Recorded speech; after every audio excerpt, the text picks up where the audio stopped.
What if I told you the man the entire world calls the voice of God spent 30 years being told he was nobody? That the actor whose voice you trust more than any other human being alive was rejected, invisible, and flat broke well into his 40s? Morgan Freeman is not a success story. He is a survival story. And survival stories always have a price. This one cost him his left hand, his granddaughter, his marriage, and the one thing fame can never buy back: time. Before the Oscars, before the narrations, before Hollywood bowed at his feet, there was a little boy in Mississippi picking cotton for pennies who believed he was worth something. The world spent half a century trying to prove him wrong. At 50, they finally stopped. At 71, a car flipped on a dark Mississippi highway, and the hand that held his Oscar was never the same. At 33, his granddaughter was stabbed 16 times on a New York sidewalk. And at 88, he still shows up, still works, still refuses to disappear. This is not the Morgan Freeman Hollywood sold you. This is the man behind the voice. The full, unfiltered, devastating truth. Stay There is a voice you have heard 1,000 times without ever stopping to ask where it came from. A voice that has narrated penguins crossing frozen wastelands, prisoners dreaming of the Pacific Ocean, the very nature of God and the universe. A voice so calm, so weighted with authority, that when you hear it, something inside you goes still and listens. That voice belongs to Morgan Freeman. And the story behind it is nothing like the legend. The world met Morgan Freeman gradually, then all at once. For most people, he appeared fully formed, wise, dignified, eternal, as if he had always existed as the world's moral narrator. But that image was built on a foundation of suffering so deep, so prolonged, that most people who endured it would have quit long before anyone learned their name. Morgan Freeman did not quit. But the cost of not quitting is the part nobody talks about. He was born on June 1, 1937, in Memphis, Tennessee. But the city of his birth was not the city of his childhood. As an infant, his parents made the kind of decision only desperation forces. They sent him away. He was raised by his paternal grandmother in Charleston, Mississippi, a small, suffocating town in the heart of the Jim Crow South. There was no electricity, no running water. The air itself felt like poverty. And poverty in 1940s Mississippi, for a black child, was not just an economic condition. It was a political statement. The state had already decided his worth before he was old enough to understand what worth meant. He picked cotton under a Mississippi sun for pennies a day. He wore clothes cut from flour sacks. He walked miles to attend schools with crumbling walls and outdated textbooks, while white children rode funded buses to well-equipped buildings nearby. Racism wasn't a concept he studied. It was the shopkeeper who refused to look him in the eye. The police officer who stopped him for walking on the wrong side of the road. The constant, quiet understanding that one wrong word, one wrong gesture, could escalate into violence. He learned to survive by becoming invisible. But invisibility has a breaking point. And for Morgan Freeman, that point came at age 9. A school play, a makeshift stage in a classroom, a handful of parents in the audience. He stepped forward and spoke.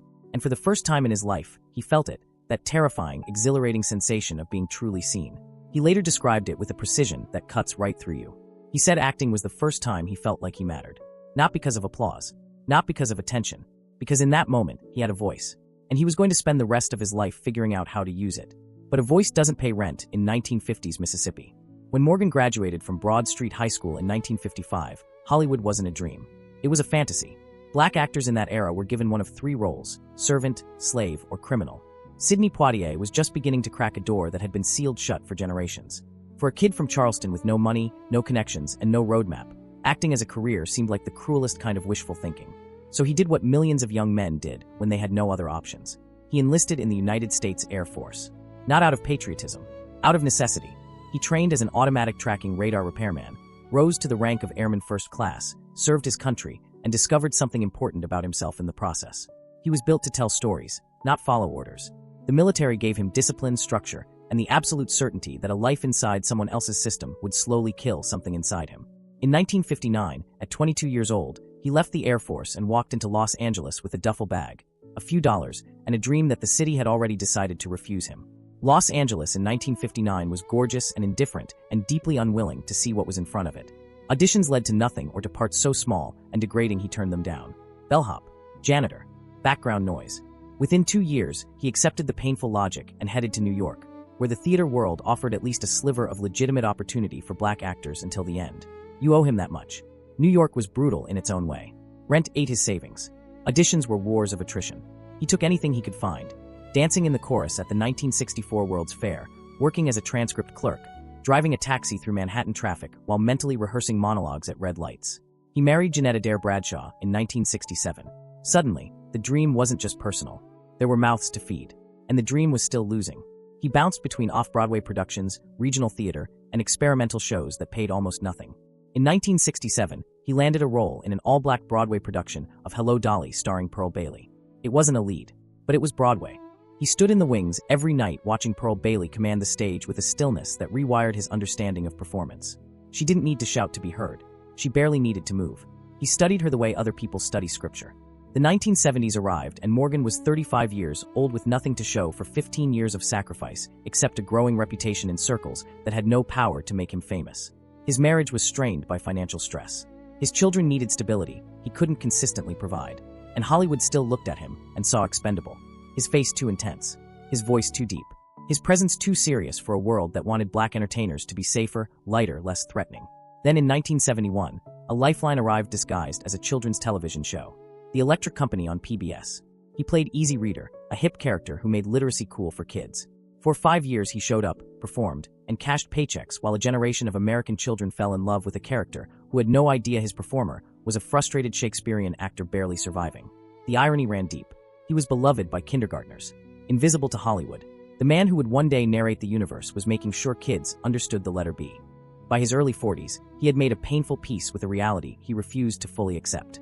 He threw himself into stage Shakespeare, performing in productions of Coriolanus and Titus Andronicus, earning the kind of critical attention that doesn't translate into mainstream success, but signals to those who know that something extraordinary is present. In 1980, he originated the role of Hope Colburn in Alfred Ury's off-Broadway play Driving Miss Daisy, a gentle chauffeur navigating the suffocating racial landscape of Jim Crow, Georgia. The production was modest. Morgan's performance was not. Critics raved. Awards followed. And for the first time in his career, people were not just noticing him. They were remembering him. At 50 years old, after 3 decades of rejection, so prolonged it had calcified into simply the texture of his life, Morgan Freeman received his first Academy Award nomination. Best Supporting Actor for Street Smart in 1988, a small film where he played Fast Black, a violent pimp opposite Christopher Reeve. The nomination didn't produce a win. The statue went to Sean Connery. But it changed the conversation. Casting directors who had spent years looking past him suddenly had a question they couldn't answer. How had they missed this? In 1989, the answer became undeniable. Driving Miss Daisy was adapted into a major film, with Jessica Tandy reprising her stage role and Morgan returning as Hoke. The film became a cultural phenomenon, a quiet, devastating meditation on race, dignity, and the slow dissolution of prejudice that moved audiences across America. Morgan's performance was the film's soul. Understated, immovable, heartbreaking. He earned his second Oscar nomination, this time for Best Actor. That same year, he appeared in Glory, the story of the 54th Massachusetts Infantry, the first African-American regiment in the Civil War. 2 Oscar nominations in 2 years. At 52, after 30 years of invisible work. But the bitterness lingered. He said years later that part of him was grateful, and another part was angry it took so long. Those aren't contradictory feelings. They're honest ones. Success that arrives when it should have come decades earlier carries a particular grief. The grief of imagining what you could have built, what you could have given to the people who needed you, if the world had simply been capable of seeing you sooner. His marriage to Jeanette had ended in 1979 under the weight of years of financial strain and his unyielding obsession with a career that refused to love him back. By the time the accolades arrived, he had already been alone for a decade. In 1990, he married Myrna Colley Lee, a costume designer, hoping this time the stability of success might allow him to sustain something personal alongside something professional. The 1990s confirmed what the late 1980s had promised. Morgan Freeman was not just a good actor. He was becoming an institution. In 1994, The Shawshank Redemption was released. It was a commercial disappointment initially, a quiet prison drama that barely registered at the box office. But Morgan's performance as Ellis Red Redding, the institutionalized man who narrates Andy Dufresne's improbable journey, carried a weight that audiences discovered slowly, then all at once. As the film found new life on cable television and home video through the late 1990s and into the 2000s, it transformed into what many now consider one of the greatest films ever made. And the voice guiding you through it, measured, weary, unbroken, was Morgan's. In 1995, Say 7 paired him with Brad Pitt in a thriller that forced him to embody something rare, a decent man navigating a world designed to destroy decency. His detective Somerset was exhausted, principled, and stubbornly hopeful in the face of the abyss. The film was a massive commercial success. And Morgan, who had spent decades being told he was too serious, too intense, too much, was now precisely what Hollywood needed him to be. The awards followed. The roles multiplied. The narrations, March of the Penguins, Through the Wormhole, Our Universe, Life on Our Planet, turned his voice into something that transcended cinema entirely. He became the human being the world chose to explain itself to itself. He played the President of the United States in Deep Impact. He played Lucius Fox in Christopher Nolan's Dark Knight trilogy, lending gravity to the spectacle of a man in a bat costume. He played Nelson Mandela in Invictus, a performance so precise that South Africans reportedly wept in theaters. He played God in Bruce Almighty and Evan Almighty. Not as a joke, as a statement. And then in 2005, at the Academy Awards ceremony, after 4 nominations spanning 17 years, after a career that began in a Mississippi classroom and wound through cotton fields, Air Force barracks, taxicabs, off-Broadway stages, and a children's television show, Morgan Freeman heard his name called. Best Supporting Actor. $1 Million Baby. He walked to the stage, took the Oscar in his hand, and said almost nothing of substance. He thanked everybody. He thanked anybody. His voice cracked, just slightly, just once. It was the most honest moment of his public life. The late 2000s brought wealth that felt almost disorienting against the backdrop of where he had started. His net worth reached $250 million. He owned a 124-acre ranch in Mississippi, the same state that had once tried to erase him, now containing land that was his. He flew his own plane. He became a beekeeper, maintaining 26 hives on his property and converting land into a bee sanctuary because, as he put it, bees don't care about Oscars. They just want you to be present. And then came August 3, 2008, a summer night in Tallahatchie County, Mississippi. Morgan Freeman, 71 years old, was driving his 1997 Nissan Maxima along Highway 32. What happened next remains disputed. A swerve to avoid an animal, a blown tire, a moment of inattention on a dark rural road. What is certain is that the car veered off the road and flipped multiple times. Emergency workers used the jaws of life to cut him out of the wreckage. He was airlifted to Regional Medical Center in Memphis, the same city where he had been born. His left shoulder was shattered. Nerves in his arm were severed. His left hand, the one that had held an Oscar, signed autographs, gestured through 1,000 performances, was crushed beyond recognition. Surgeons worked through the night. The reconstruction was extensive. The nerve damage was permanent. His left hand would never fully function again. The aftermath was worse than the injury. The accident triggered fibromyalgia, a chronic pain condition that floods the body with burning, stabbing sensations that have no cure.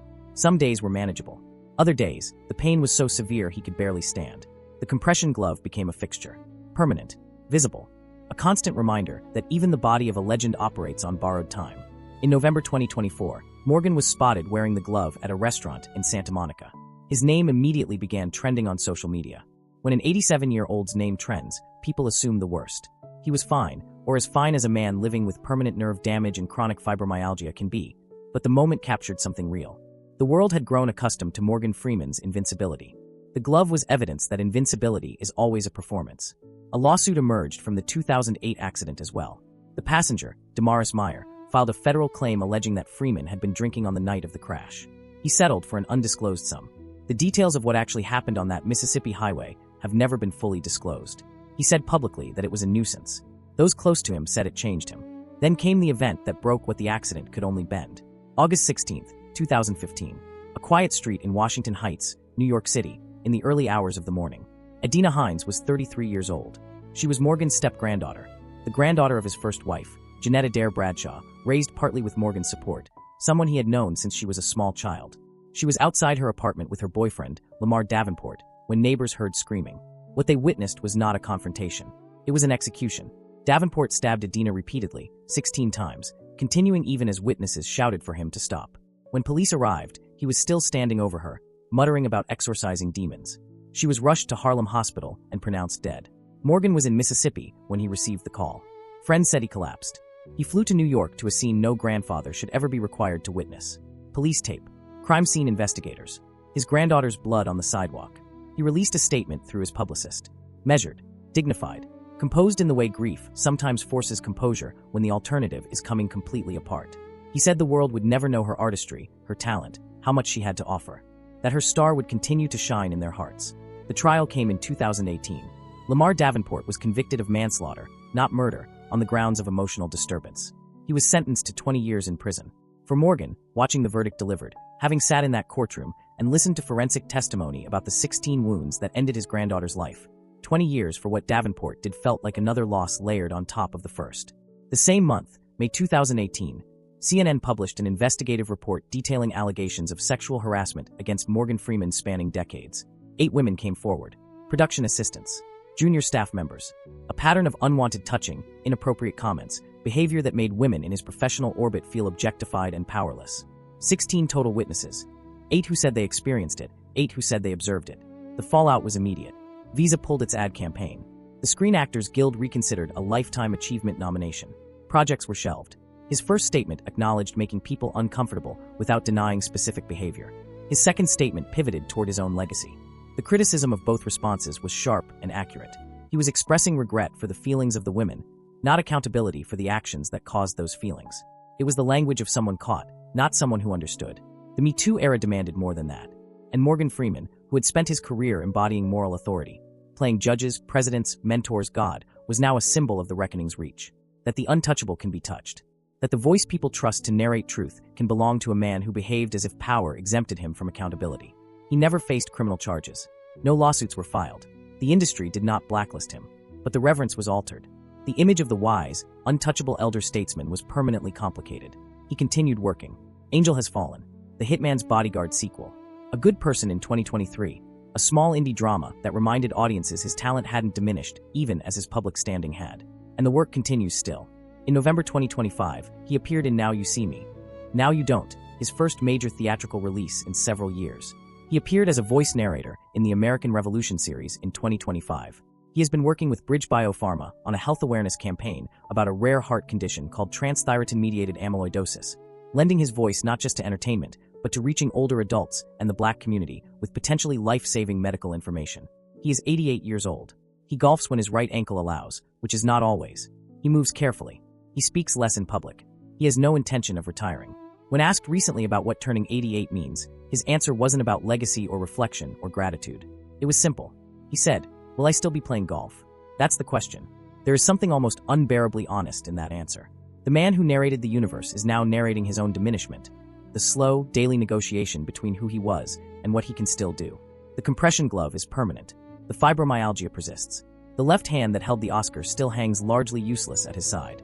The Mississippi Ranch is where he spends most of his time. 26 beehives. Silence. The occasional golf game. A career maintained not because he needs the money, but because stopping would mean accepting that the story is over, and Morgan Freeman has never been good at accepting endings. His net worth remains approximately $250 million. His voice still commands six figures for a few hours in a recording booth. His face still carries the weight that has made him irreplaceable. Not because he is perfect, but because he is real. Because whatever else he is, whatever the allegations reveal, whatever the accident took, whatever the grief over Adina cost him, he is genuinely present in a way that cannot be performed. It can only be lived, and he has lived it fully. The poverty, the rejection, the decades of invisibility, the 4 Oscar nominations before the win, the accident that broke his hand, the granddaughter who died at 33 on a New York sidewalk, the scandal that complicated his legacy, the chronic pain that follows him every moment of every day. None of it stopped him. None of it made him disappear. The Shawshank Redemption is playing on a screen somewhere in the world right now as you watch this. It plays every single day, somewhere, on some platform, in some language. And when it does, Morgan Freeman's voice fills the room. Get busy living or get busy dying. He chose living. At 9 years old in Mississippi. At 22 in Los Angeles. At 50 when the nominations finally came. At 71 on a dark highway.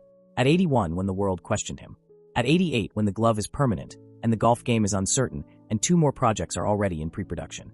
Behind the voice that narrated the universe was a human being who refused to become invisible, who paid every price fame extracted, who survived things that survival alone cannot account for, and who is still here, still working, still defying the timeline the world tried to impose on him from the moment he was born in a segregated Memphis hospital in 1937. That is not the legend Hollywood created. That is the man who existed before the legend, and who will outlast it.